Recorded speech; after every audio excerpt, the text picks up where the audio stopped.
This is VSiN By The Books on VSiN, the sports betting network. We begin hour number 2. VSiN By The Books. Dave Ross here, downtown Las Vegas, Nevada. He is our closer, Jensen Lewis, back home in Cleveland, Ohio. I didn't ask you about the weather today. No snow, right? We dusted it off? Yeah, we had a little melting yesterday. We'll get a high of 48. So getaway, or actually I should say, getaway day for the White Sox here against the Guardians. Guardians winning by a pulled hamstring last night. We'll talk about that coming up a little bit later. Weird. Updates for you. Through one, Davis Riley, chance for birdie, ends up coming up a bit short. He's even. Patton Kizzire is +1 with a bogey, took his medicine and did what he had to do. Kevin Yu, our first fairway hit, dead central, 300 right down the pipe. We had Jonathan Vegas, who ended up going into the bunker. He went bunker to bunker here. So his second shot into the green side bunker right there. And then Nikolai Højgaard, you and I were kind of talking about this in the break, laid up here, did not take driver. Off of the tee, went 212, a little bit down the right, still awaiting his second shot to be posted here. But that is your update as the first two groups of the Masters are off and rolling here in 2025. By the way, both Højgaard twins are playing this week, Nikolai and Rasmus. And the tour, was it last week, had them play together for the first time ever. Now, they're identical twins, but they don't look this like it's the hair, right? Like Nikolai's got the buzz cut, Rasmus has got the full head of hair. Like if you can't tell which Højgaard you're betting on, that's on you. You just haven't done enough homework to look at them. Yes. Right? Exactly. They're not going to confuse you too much out there. Hour number 2, let's get to it. It's time for our highlights and headlines. Help your bottom line with today's highlights and headlines. We talked about the big deal that Vladdy Jr. received, $325 million signing bonus that's going to be spread out over 14 years as part of that mega deal to keep him north of the border. Now, how about this, Jensen? This is where we get into our taxation. As a Florida resident, Vladdy Jr. is going to avoid paying taxes on the bonus, and that money is now guaranteed against any potential work stoppage in the future. Wow. So no tax. He's not going to have to pay that tax on it as a Florida resident, even though he's playing north of the border. And God forbid we get another Major League Baseball stoppage, whether you want to put the onus on the owners or put it on the players. Vladdy is still getting paid. So you want to stop playing, Jensen? Cool. I still get my $325 milli. That's a good deal. It is. So multiple things here. First and foremost, this happens in free agency negotiation too, Dave, where you've seen guys that don't want to go to California-based teams because of income tax out there, and they would much rather look at teams in Florida or Texas because of no income tax. The bigger story here, and for people that are initiated on how payroll works and the luxury tax works in baseball, that signing bonus, because of the amount that it is, allows Toronto much more opportunity to be under those luxury tax thresholds in which they would not have to pay the competitive balance tax. And so there are different levels to that. You know that quite well as the Mets, because they made a fourth level called the Steve Cohen tax because he's the only one that can afford to get there. But that is massive for the Blue Jays. They get it done. And that's a huge thing now. The domino effect, Dave, is the Bo Bichette situation, because the thought was at the beginning of the year, it wasn't a matter of if, it was a matter of when that Vladdy would get traded. And then that meant Bo Bichette would get traded too. And that's why you kind of handicap where the Blue Jays' chances were. They're in first place, starting play today. If you want to jump in on futures on them, it looks like this could be the opportunity.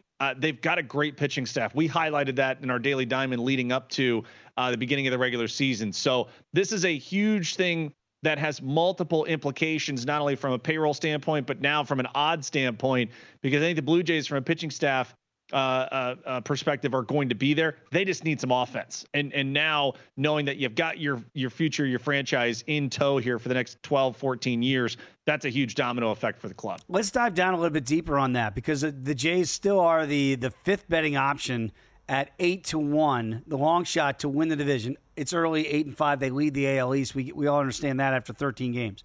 The Rays are plus 750, and then the short three, right?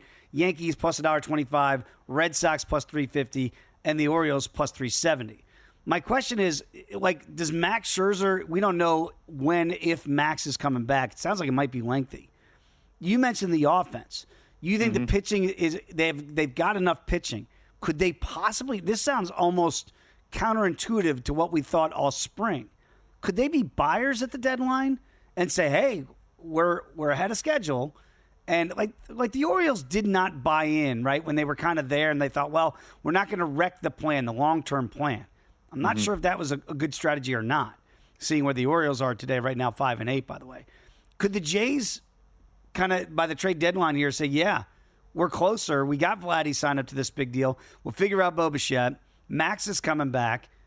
Are the Jays really playable at 8-1 to win this division? Yeah, I was going to say if you don't like the East there because you feel like the Yankees, Red Sox will get things figured out and move forward. Boy, the 22-1. And while I'm talking about this, if you can find me a make or miss the playoff number for the Blue Jays, here's where I would workshop this out if people are interested in buying on the Blue Jays right now. So the 8-1 in the division, you like that, but I would rather take quote unquote the double chance. All right, if you get the league odds at 22-1 to win the American League, you're going to have multiple hedge opportunities moving forward, even if they get in as a wild card. Because a shorter series with that pitching staff, we're assuming, that Gausman and Bassett and Barrios are healthy. And who knows, maybe Max Scherzer is a guy that ends up being so critical to their success and is pitching so well that he's in contention for a playoff start. You're thinking kind of where Justin Verlander has been for the final couple of years with the Astros. So, I think that's I would lean more towards that 22-1 in the American League pennant market. The 8-1 in the division, you're fine if you do that. I would rather the higher payout potential to get into the postseason and see kind of where your hedge opportunities are from there. Plus $1.80 for the Blue Jays to make it to the postseason, man. Right? Yeah, that's fine. I think if you want to jump on that now, if they continue to play well, it's only going to go further south. And so if you want to get shares of that, plus, to win the American League at 22-1, I just feel you have so many more outs. And again, the bigger picture, Dave, as we talked about, the American League is so balanced headed into the year.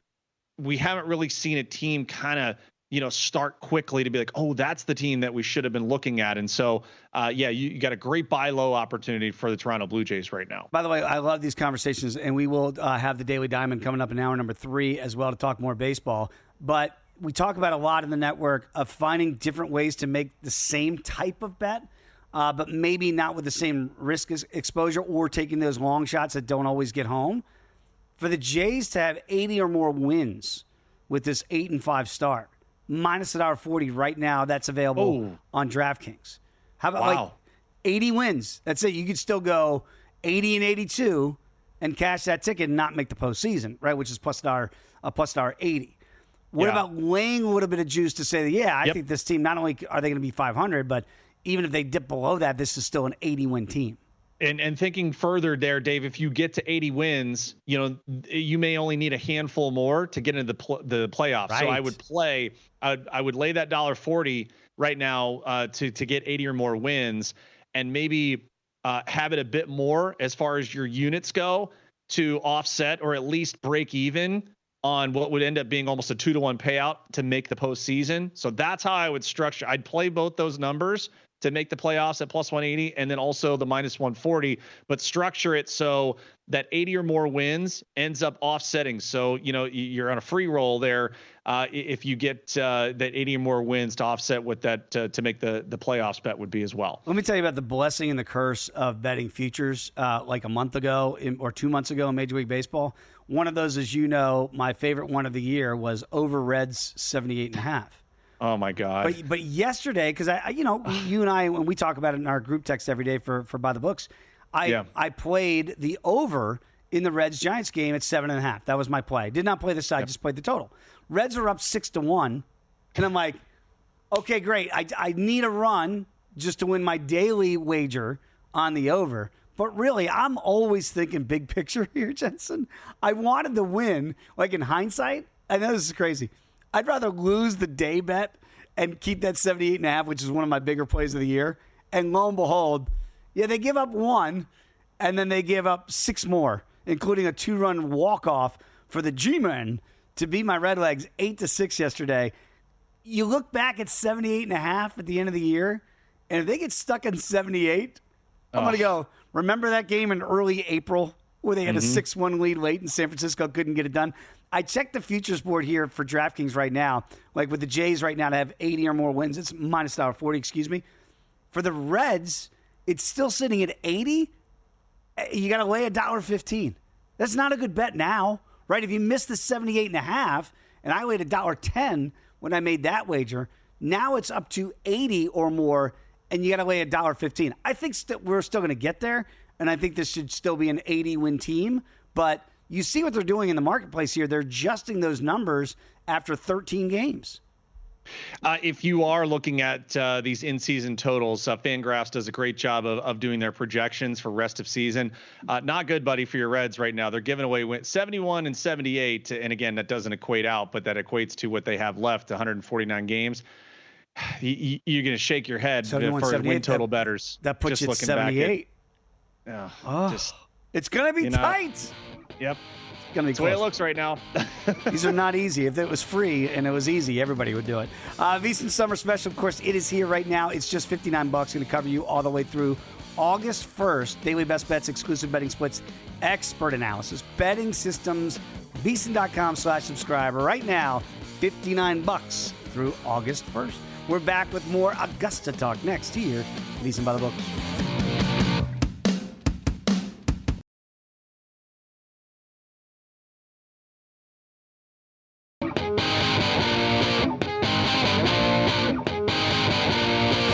Tuned in to VSiN By The Books, right here on VSiN.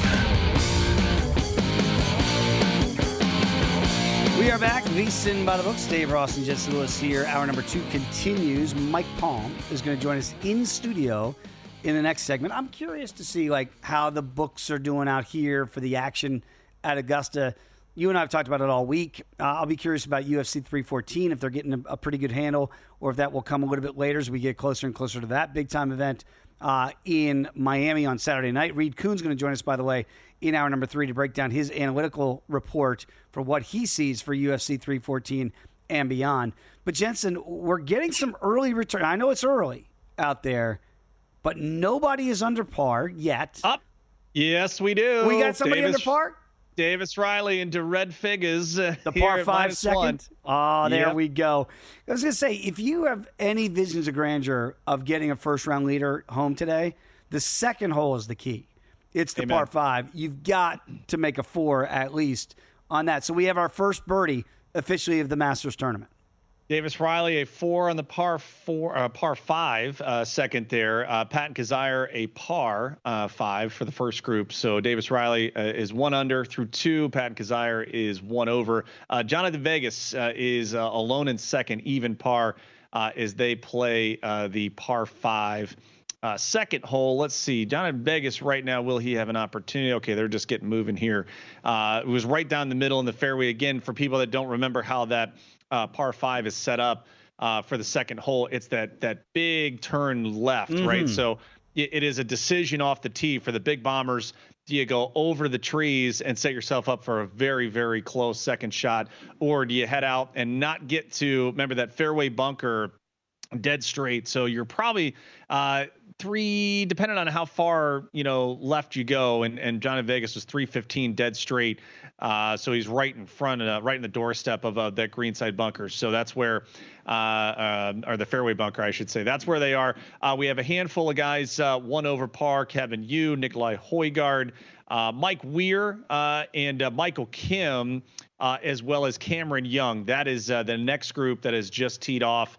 They are underway on the first hole. Mike Weir, the Sage veteran, was right down the middle there for his drive. He is now 4 feet away for a birdie on hole number 1. So we could have a tie atop the leaderboard with Davis Riley, Mike Weir, a birdie opportunity 4 feet from the cup on hole number 1. Okay, look, I like Mike Weir a lot, the Canadian. And when he won at Augusta in 2003, remember, this is a short-hitting Canadian player. This is not your Phil Mickelson left-hander, right? And we're going to get into some of these conversations about low lefty. You can bet those markets, right? Akshay Bhatia, very popular. Bobby McIntyre. We all like Robert McIntyre this week as well. So some really good choices. And, of course, Mickelson looks like he's in good form. Mike Weir would be not one of those guys now. He does feel ceremonial at this point to be out there.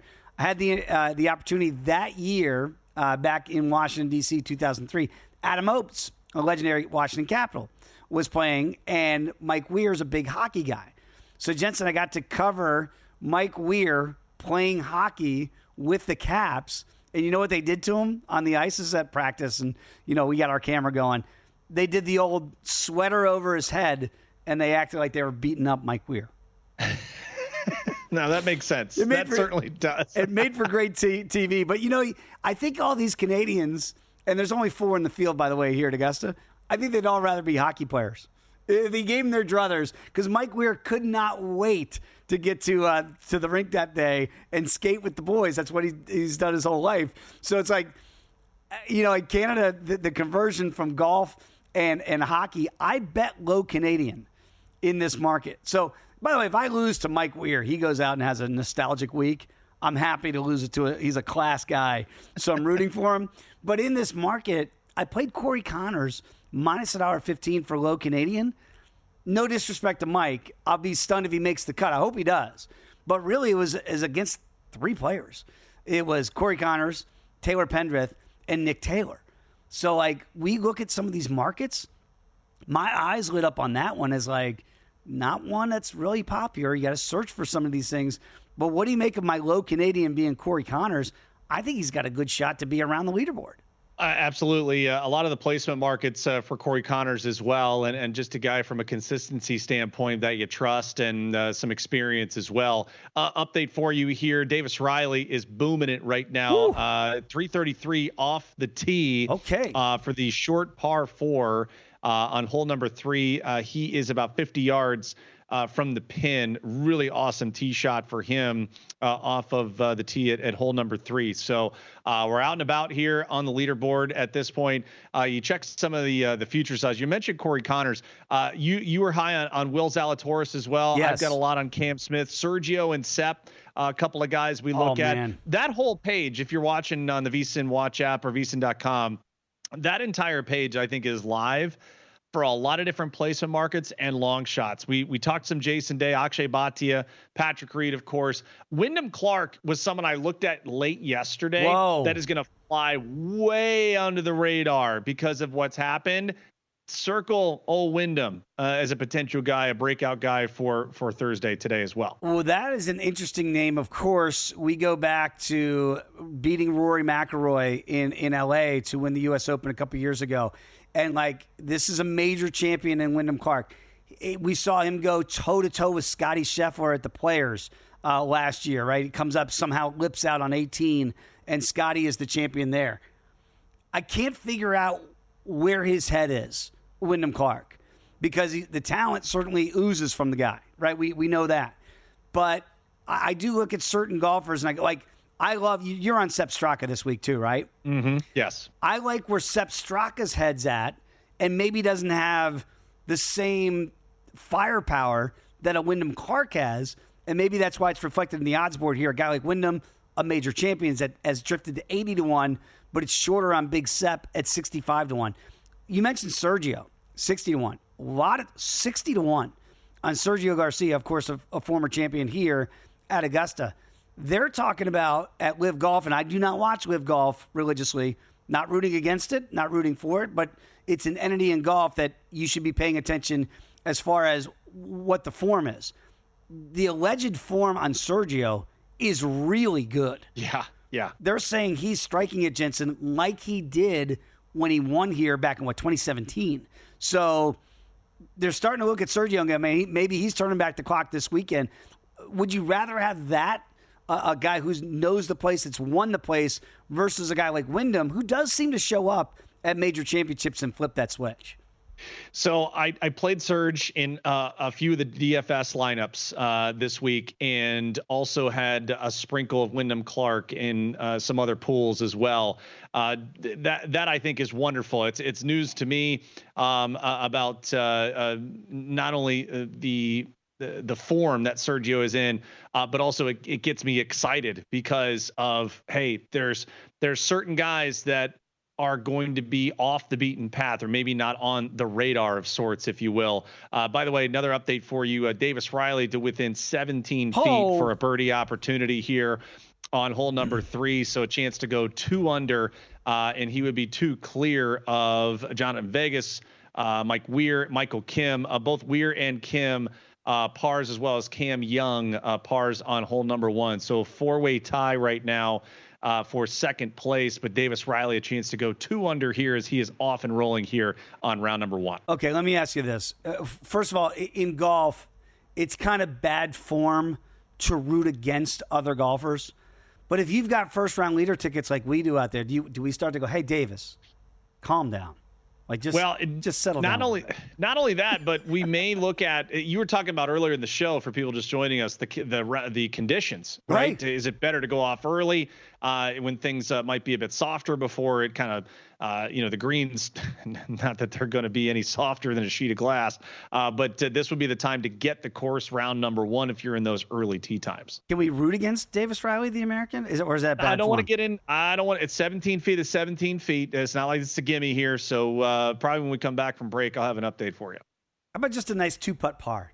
Davis. I'll take that. Sure. We'll take a nice 2-putt par, and we'll keep it moving. By the way, the Masters, of course, it is here. We're excited about it. We've got a partner over at ProfitX. They're offering the best odds all tournament long. So ProfitX, if you don't know, it's a peer-to-peer sports exchange available in 40 or more states here in the United States. First of its kind here in the U.S. You're going to be able to make your sports picks against other group of fans rather than against other sports books. Exchange guarantee you that the best odds on average by 10 to 20%. You can even request your own odds if you want to do that. So download ProfitX today. Use the code VSiN.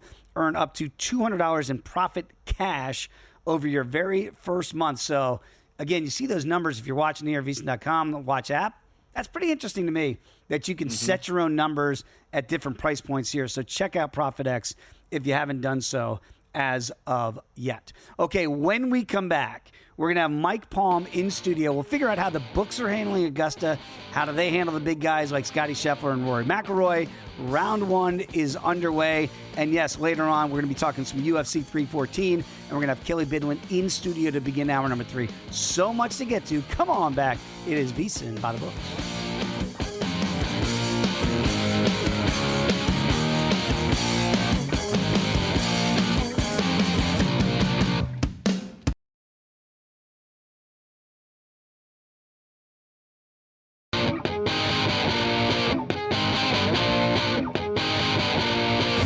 Tuned in to VSiN By The Books, right here on VSiN. We continue VSiN By The Books on a Thursday. Dave Ross here at Circa Sports. We always love having the great Mike Palm join us on a Thursday here in studio. Runs the D, runs Circa here. Mike, I come in each and every morning. Jensen and I are fired up for Augusta National. It's underway. I didn't see the opening tee ceremony of Jack Nicklaus and Gary Player and Tom Watson, and I'm glad I didn't in studio because I might have cried. Like, does this move you at all? Do you get moved by Augusta? It's a very special. I'm not an every week golf bettor. I'll find some guys here probably in round 2, a couple guys to sweat out the rest of it just so I could watch it. I mean the aesthetics of Augusta. There's nothing like it. And, we'll have big crowds at stadiums, and the book too, but especially be nice weather this weekend at stadiums. So I know Mitch and Paul are doing their show from Stadium Swim tomorrow. Well, that's what Jensen and I were wondering. And, obviously the time that we're out here in Las Vegas, I didn't expect there to be people here lined up to watch it this early as the coverage has just begun. But what about the betting? Do you get a ton of action on Augusta, or is it really a niche thing for people that are diehard golf people? No, because we keep this market's open for 10 months for us. I mean, and people can't be all things to everyone, but we're very good at golf. I mean, and I saw your ProfitX, and I was just looking at the board. But our takeout is below 20%. Most books are in the mid-30s. So we do very well at it, and people bet into this, and it's 2x times any other major in terms of our handle. Part of it is the reason it's open so long. And people come and watch. It's become an event, especially on Sunday. We'll have groups of people come down to watch, and it's very exciting. I know Derek's having lunch. I think they're having the lunch in the book today so that we can watch golf instead of in his office, so we can be a part of the atmosphere. That's good, Mike. Dave and I were joking that we could have maybe as early as next year if we can do it, and maybe Derek will want to jump on board too, as we do the remote by the books from Augusta, and if we got to do it across the street. Dave and I have already perfected our voices. We'll be able to get the Blue Jackets minus 1.5 if you're looking for that. Davis Riley from 17 feet. He's in for the par, and I think we can get it done. I think we get some momentum towards it to make it happen. Yeah, you're campaigning early. That's the key here. Putting it in early. Get in their minds. Let Bill think it's his idea. Yeah. Right. Well, I gotta imagine that Rory is the storybook. That's the story everybody wants to see. Is that the tickets that you're seeing is going to be on Rory to win outright here? And I know it's the second betting choice here on the board. Yeah, it's very interesting because we do get a lot of professional money in this event, right? Guys that are everyday golf bettors. One of the best of all the well-known players, the best result for us is Scheffler. Really? But people don't want to bet him at that price. People don't want to. But you guys drifted almost to 5-1. Yeah, now we're at 490. That's part of us just lowering that. It's not that the money is none on him, but that's just part of the whole. Roy for us is a push right now. Now things are going to change, right? Yeah. Because we're going to keep betting into this for 3 more days. But Rory to us is a push. I'll tell you the guys who are losers to us, and I'll go through this. And Jeff Davis does an excellent job keeping us updated all the time.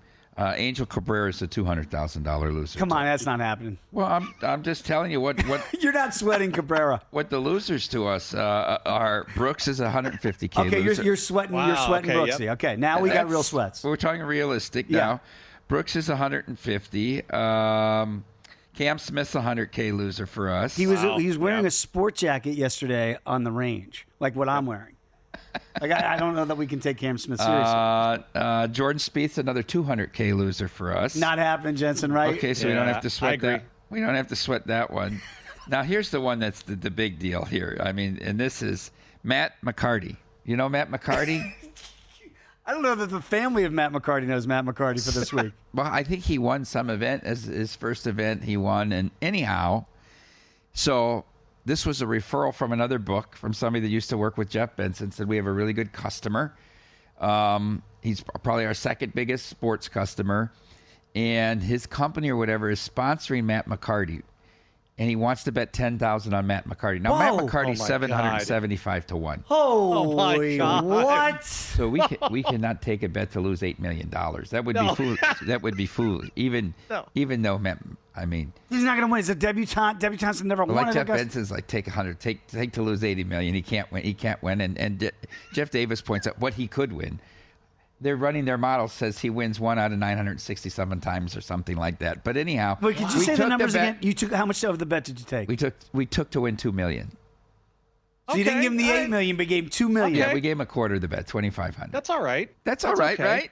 Yeah, That's all right. I think that's fair. It's a nice sweat. Well, That's it's a nice sweat. Now, Jensen and I talked about this. If you've got first round leader bets, is it okay to actively root against Mike McCarty now? Matt McCarty. What's his name? Matt McCarty. Matt McCarty. Oh, God. Stop. If he's in contention come Sunday. Oh, my God. Could you imagine that sweat? He's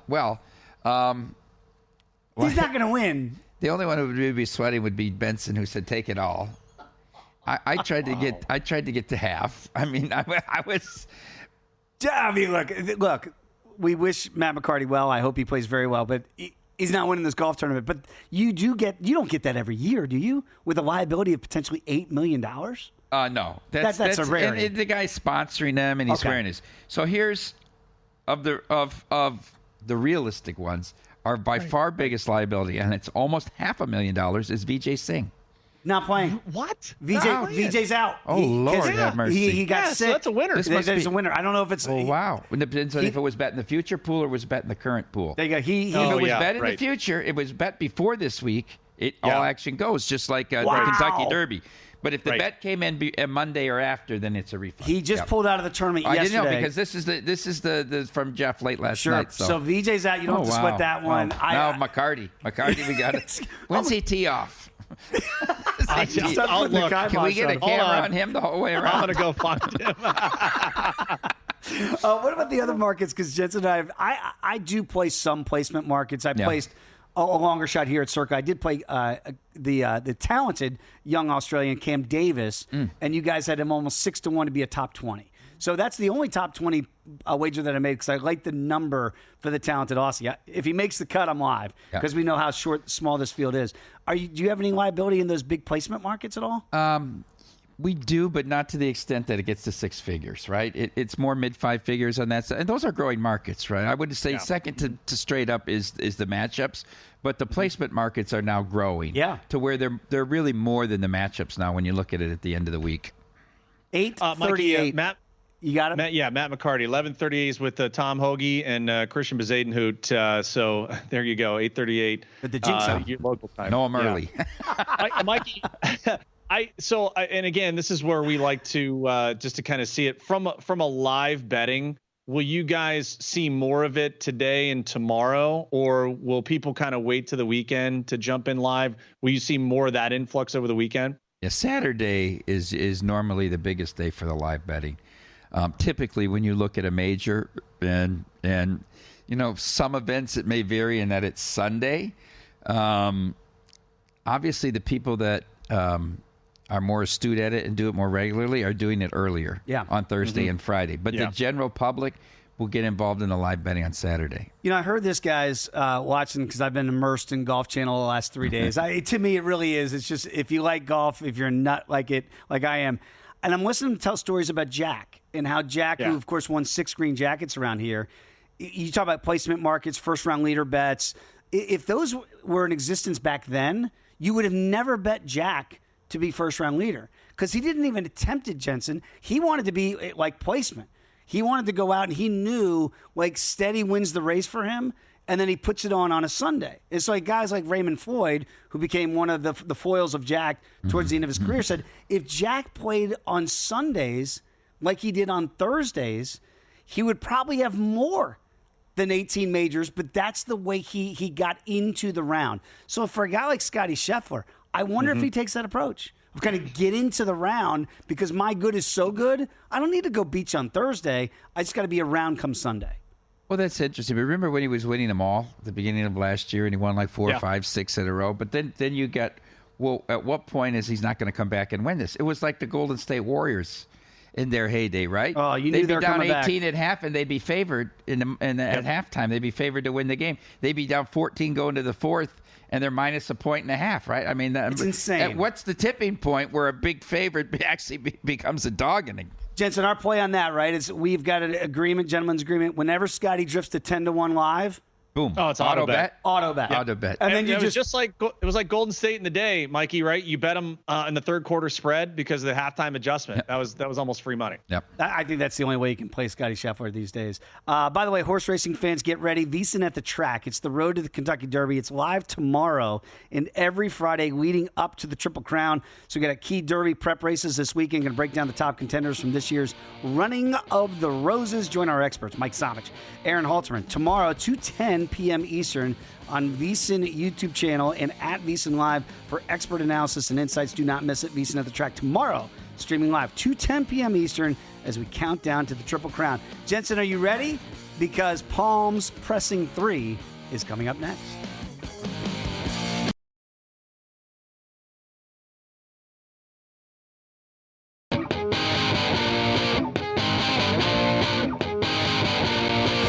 Tuned in to VSiN By The Books, right here on VSiN.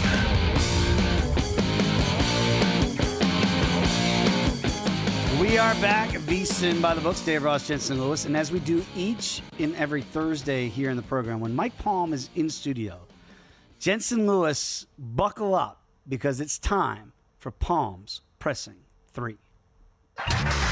Pressing? Yes, I say it's pressing.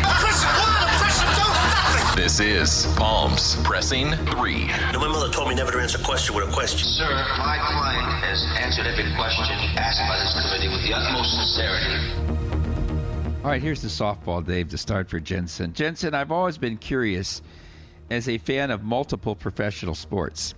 In Major League Baseball, teams often celebrate after simple accomplishments like a playoff berth or a division win or winning their wild card series or their division series or the league championship series with champagne and locker room parties, even before winning the title. In contrast, in the NFL, the NBA, and the NHL, where the seasons are often more physically demanding, celebrations don't happen until you are the world champs. Jensen, could you share your perspective on why Major League Baseball teams mark playoff berths with such significant celebrations before winning the titles, while no other sport does? First of all, I would say that our schedule is the most grueling and demanding. I would challenge. By the way, if you've ever seen a football player or basketball player try and swing a bat during BP, I rest my case. Second of all, I've always appreciated the grind and what it takes to be able to get into those contention spots, let alone clinch the celebrations. Mike, I will apologize 0 times for the champagne bath. The only adjustment I would ask for, this whole thing with the goggles. There's nothing like having the burn in your eyes and just reeking of champagne and Budweiser. And I mean, that's what you play for. To have those celebrations with your teammates in the front office. It's the only time, Mikey, by the way, think about this. Let's assume that Derek Stevens would be our owner, and then you would be our president of baseball operations. That's the only time it's allowed where you can go pour beer or spray champagne on the owner or front office executives. The only time it's okay to do that. Every other time, you're usually getting sent out or getting released. No goggles. I think they should ban the goggles, for the celebration. None. I'm with Jensen on that. I remember when the Cubs won in '84 and they clinched in Pittsburgh in the big celebration. That's like my earliest memory of. Did they have goggles? They didn't have goggles. No. Goggles. But that's my earliest memory of that. I don't even know when that started. Yeah. Question 2. All right. I did it already. I added to my Cy Young portfolio yesterday. Okay. Yeah, I say, all right. I can't help myself. It's an addiction. Hunter Brown at 20-1. 3 starts. Jensen, the model of consistency so far. At least 6 innings each start, 2 earned runs or less, and a whip, although it's early, at 0.78. Your thought on Hunter Brown's chances of winning the Cy Young?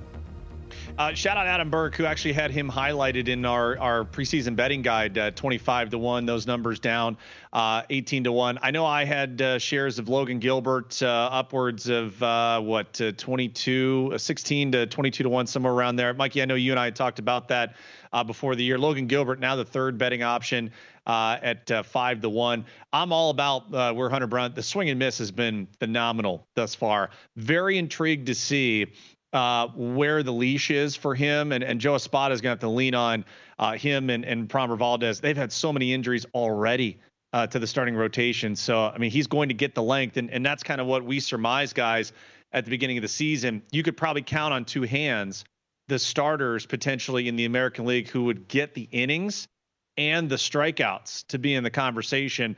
Hunter Brown's certainly in that right now. I think 18-1 I'm finding here on DraftKings. That's exactly it. It's already been shorted. You got a better number at 25-1, 18-1 here in DraftKings. Did you have any other in pocket, Mikey, before the season began? Oh, a ton of them. Oh, yeah? Oh, yeah. But Imanaga finally gives up some runs against he had a bad 5th inning there. I thought we could get through the whole year with maybe an ERA of around 1.5. That probably. How about Hunter Green? Dave, you and I talked about. I had him at 22-1. He's down to 6-1. Yeah. That just scores some damn runs, Cincinnati. Yeah. That's like being excited about Anthony Davis for MVP in November. Okay. Talk to me in August when he's on the IL for the 4th time. Speaking of pitching staffs and leaning on a couple guys. How about the Dodgers? All I did was talk about how deep this Dodger rotation was. You couldn't even get into it, how many good pitchers there were. And they start Robleski and Knack the last two. What's going on here? Wait a minute. Wait a minute. And all these stories, Rory Sasaki crying when he was losing. Yeah. What is going on here? Soft. Anyhow, I thought the game Friday night between Yamamoto and Luzardo was one of the best games of the year. I mean, and Luzardo knew the wind's blowing in 20 miles an hour. He was just going to challenge everybody. What a great pitching performance. Maybe the best of the year so far. Okay, final question here. Charlie Morton, Carlos Carrasco, Justin Verlander. Jensen, when's the party over? Who's going to whisper in their ear, it's time now? I mean, do any of these three have a legitimate shot to turn it around and contribute significant innings and wins to their teams? Yeah. I have a soft spot in my heart for Cookie. Teammates, I was there when he literally walked over from the Lehigh Valley Iron Pigs home, clubhouse when we traded Cliff Lee to Philadelphia. He came over. He was the cornerstone of that trade and ended up being such a huge addition to our club. It's done for him. If the injuries don't happen, for the Yankees early, I don't even think he's on the team. Verlander is, and again, I saw him all the way back, Mikey. This will date me just a little bit. And I know you love when we have Vanderbilt stories on the show. So my first college game ever was Jeremy Sowers for Vanderbilt was our Friday night starter against a guy named Justin Verlander for Old Dominion. That game went for about an hour and 30 minutes, and Verlander threw 120 some odd pitches, 98 on his final one. We lost 2-1. And then, that summer he ends up being first rounder along with Jeremy.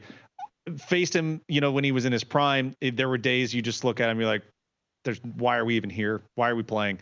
Charlie Morton is in the same category for me, Mikey, as Salvador Perez. I don't know how they're doing it at this stage in their career. Like, they are the Camus of their positions. They just continue to get better each year and at least stay at the high quality. I would lean on Morton. That would be where I think could still do it, because I thought he'd be done the last couple of years. And from his time in Tampa to Atlanta, I mean, it's still there. And be honest, Baltimore needs it. Baltimore needs it in the worst way for how their rotation is constructed. By the way, we claim Verlander in the 757. He's one of us. ODU. Virginia. Oh, absolutely. Sure. My son was born in December of 2015. So he had gotten from like Derek and Nicole, Michigan jerseys, Tiger jerseys, or whatever as a baby, the onesies, right? So I remember posting a picture. It's late March or April of 2016. And it was a picture of me he was in his onesie for the Tigers, right? And I said, Matthew was resistant to wear the Tigers onesie today. And when I questioned him, he said, Verlander's done, Daddy. That was 9 years ago, 2016. Can these guys, like, we see it where they're hanging around, they have to reinvent how they pitch at this stage, because obviously Cookie doesn't have the heater, and even Verlander and certainly Morton. Can they reinvent themselves, to Mike's point, and still help these teams down the stretch? Because the Giants are off to a great start, and I know the Yankees, everybody's going to expect something out of these guys. I think Verlander did such a smart thing, and we've talked about, if you're handicapping that ballpark in San Francisco, night games for him are going to be a blessing, because the park will play far larger than it will, with in the day. That marine layer at night is a huge difference maker for those guys that can't generate the swing and miss like he used to in the past.